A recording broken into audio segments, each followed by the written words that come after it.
Masih di Q&A tanya Tuan Guru, giliran Iman untuk bertanya. Silakan Iman. Assalamualaikum Tuan Guru. Waalaikumsalam warahmatullahi wabarakatuh. Pasca majalah kemarin itu terbit, beberapa pihak merespon dengan berkata bahwa ini framing banget, ini kental banget dengan unsur politiknya.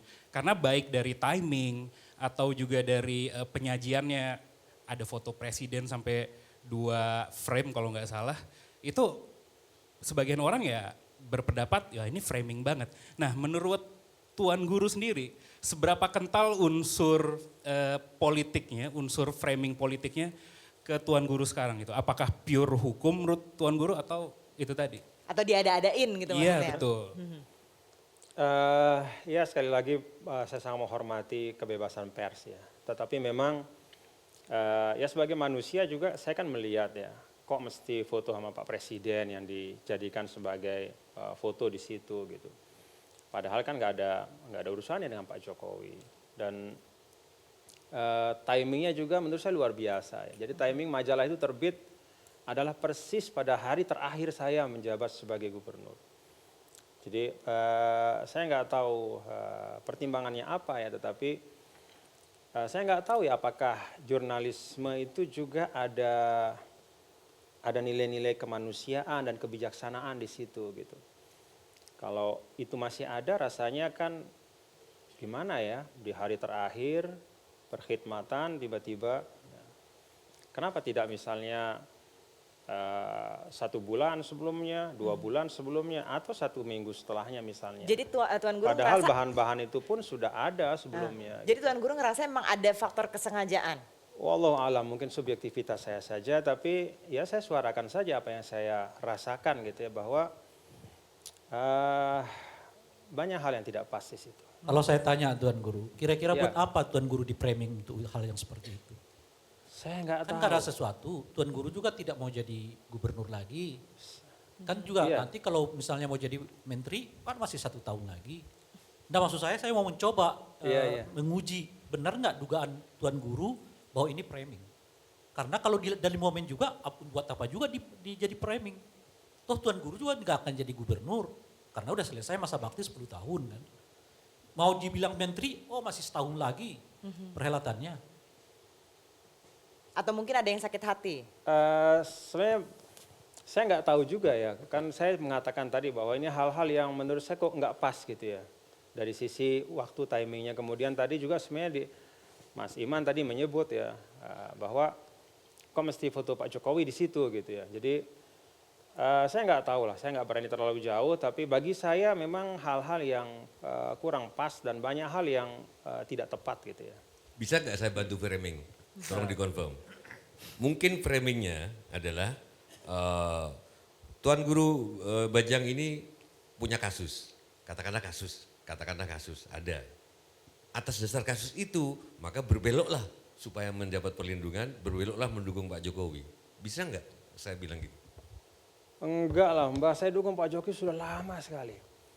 Tetapi memang pembicaraan saya kan dengan beliau cukup intens ya, termasuk ketika beliau kunjungan kerja. Sekarang sudah 11 kali beliau datang ke NTB. Jadi 11 kali itu banyak sekali waktu di dalam kunjungan kerja itu bisa berkomunikasi intens dengan beliau.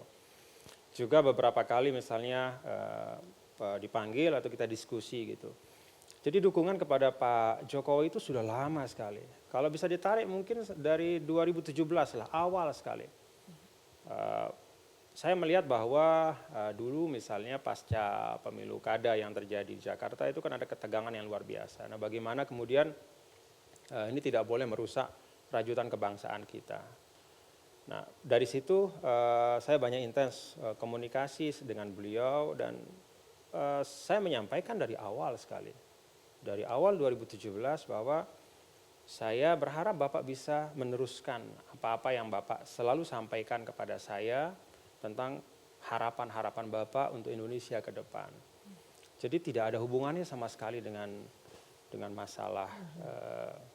Jadi dianggap bersembunyi gitu? Itu jauh sekali. Itu enggak? Framingnya itu dibikin TGB dalam tanda kutip punya kasus, maka berlindung di balik Pak Jokowi, bisa kan? Siapa tahu framingnya itu, enggak?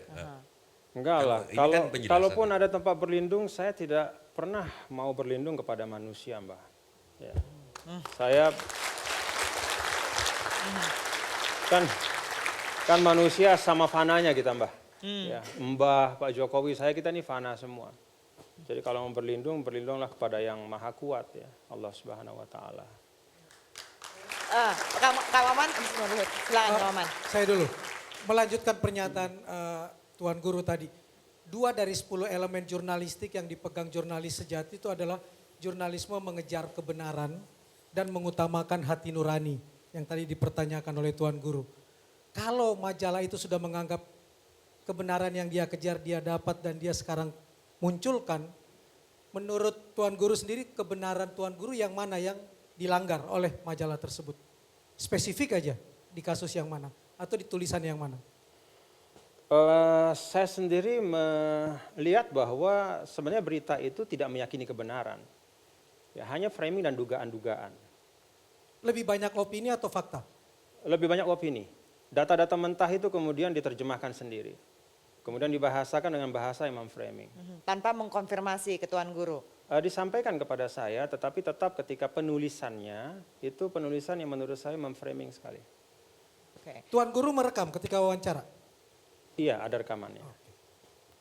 Oke. Kan bisa somasi. Saya mau tanya Tuan Silakan. Guru dulu ya. Iya Bang. Mohon maaf karena Tuan Guru adalah pejabat publik, ini saya pikir bukan rahasia publik ya. Kalau Tuan Guru percaya pada transparansi, saya mau tanya, Tuan Guru punya berapa nomor rekening? Saya lupa, tapi semuanya sudah dilaporkan kepada KPK. Jauh sekali bukan karena masalah ini, tetapi kan saya harus melaporkan LHKPN secara berkala. Dan sudah dilaporkan kepada KPK. Saya lupa Termasuk- berapa ya, tapi ya untuk saya menurut saya wajar lah ya, tidak berlebihan ya. Ya kira-kira 5, 6. Enggak, maksud saya nominalnya ya, nominal di rekening itu. Saya mau nanya nomor Berapa rekening? Saya berapa lupa, rekening yang saya punya lupa. Mungkin ada 3 atau 4 ya. 3 Karena atau ada beberapa nomor rekening yang kemudian ditutup karena tidak ada ininya, saldonya, kemudian digabung dengan yang ada gitu. Jadi oke. saya lupa lah ininya, tapi ada di KPK semua dan saya rasa kan LHKPN bagian yang terbuka ya, jadi bisa diakses oleh siapapun, gitu Bang. Justru saya ingin nanya di sini Tuan Saya Guru. lupa. Rekening sebagai pejabat dan rekening sebagai pemimpin pesantren. Itu dipisahkan betul? Saya tidak menggunakan uang pesantren untuk kepentingan pribadi saya. Kalaupun misalnya saya memasukkan dana ke rekening pribadi saya, tapi sepenuhnya itu kemudian untuk pondok pesantren, bukan untuk kepentingan pribadi saya. Ada satu juga yang mungkin harus dikonfirmasi oleh Tuan Guru, pertemuan dengan Deputi Penindakan KPK ini juga ramai dibicarakan. Oh, Pak Firly ya? Pak Firly ya, yang sudah jadi Deputi Penindakan KPK sejak April, tapi pertemuannya itu bulan Mei di Mataram pada saat itu dalam acara perpisahan Komandan Komando Resor Militer 162 Wirabakti Mataram. Nah sementara dari Korem 162-nya mengatakan bahwa kita nggak mengundang Pak Firly Iya, iya. dan juga TGP dalam acara itu. Tapi padahal ini sudah kasusnya sudah bergulir di KPK. Apakah memang betul pertemuan itu memang disengaja, Tuan Guru? Nah ini fotonya, ini foto yang mencerminkan sebenarnya yang paling tepat ya. Jadi paling ujung kiri itu Pak Farid. Pak Farid Ma'ruf ini adalah danrem kami pada waktu itu. Nah Pak Danrem Farid Ma'ruf, Kolonel Farid Ma'ruf ini purna tugas untuk menjadi danrem di NTB. Diganti dengan Kolonel Ahmad Rizal kalau tidak salah. Nah pada saat itu Pak Farid Ma'ruf menelpon saya dan menyampaikan bahwa Pak Gub ini kan saya mau purna tugas nih, kita ada maintenance. Nah kebetulan ada Pak Ahmad Rizal yang akan ganti saya. Kalau bisa Pak Gub datanglah gitu. Saya bukan pemain tenis terus terang dan ini terus terang adalah maintenance saya yang pertama gitu. Tapi karena saya juga menghormati Pak Farid, sambil juga ingin ketemu sama Pak Ahmad Rizal, ya saya datang. Ketika saya datang sudah ada Pak Firly di situ. Dan saya rasa mungkin Pak Firly termasuk pemain tenis juga ya karena kelihatan sudah agak biasa gitu. Tapi ngomongin Jadi nggak itu kasusnya, pertemuan yang terjadi, bukan di set, bukan diatur, ya terjadi begitu sajalah. Oke. Kami diundang oleh orang yang sama, saya diundang lewat telepon, Saya tidak tahu kalau Pak Firly diundang lewat apa. Oke, dan nggak ngomongin kasus pada saat itu? Tidak sama sekali, sama sekali. Oke, baik. Kita harus break terlebih dahulu. Kita akan kembali setelah Headline News pukul 20 waktu Indonesia Barat. Tetaplah bersama Q&A Tanya Tuan Guru.